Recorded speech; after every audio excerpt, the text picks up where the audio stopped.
लाखपुरी येथे 2 गाड्या जळून खाक, लाखोंचे नुकसान. लाखपुरी मूर्तिजापूर तालुक्यातील लाखपुरी येथे प्रकाश सिंग चव्हाण यांच्या मालकीच्या 2 गाड्या घराच्या कंपाऊंडच्या आत असताना 12:45 मोठा आवाज ऐकू आला व चव्हाण हे बाहेर आले असता त्यांनी बाहेरील लोकांनी आग आटोक्यात आणण्याचा प्रयत्न केला, तरी सुद्धा 2 गाड्या जळालेल्या अवस्थेत दिसल्या व शेड सुद्धा जळालेले आहे.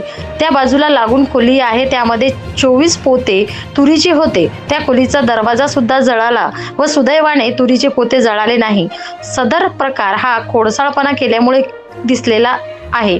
यासंबंधी मूर्तिजापूर ग्रामीण पोलीस स्टेशनला सुद्धा फिर्याद देण्यात येणार आहे, अशी माहिती संबंधित प्रकाश चव्हाण यांनी दिली आहे.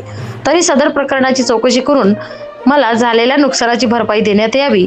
ज्या व्यक्तीने हा खोडसाळ प्रकार करून आणला त्यावर कारवाई करण्यात यावी, अशी मागणी जोर धरू लागली आहे. संपादक इस्माईल शेखसह प्रतिनिधी श्याम वळसकर, महाराष्ट्र न्यूज 1, मूर्तिजापूर. माझे नाव प्रशांत अनिलसिंह चव्हाण असून माझ्या काका प्रकाश दौलतसिंह चव्हाण यांच्या घरी काही कारणास्तव अचानक आग लागली आहे. त्या आगीमुळे 2 गाड्यांचे नुकसान झालेले आहे.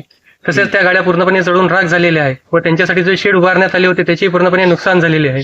हा फक्त निमित्त नसून हा खोडसाळपणा कोणीतरी केलेला आहे. त्यावर योग्य ती कारवाई करण्यात यावी. तसेच आम्हाला योग्य ती नुकसान भरपाई शासनाकडून देण्यात यावी, याकरिता आम्ही फिर्याद ग्रामीण पोलीस स्टेशन मूर्तिजापूर येथे दाखल करत आहेत व शासनाकडून जी काही मदत होईल ती आम्हाला मदत देण्यात यावी, अशी विनंती.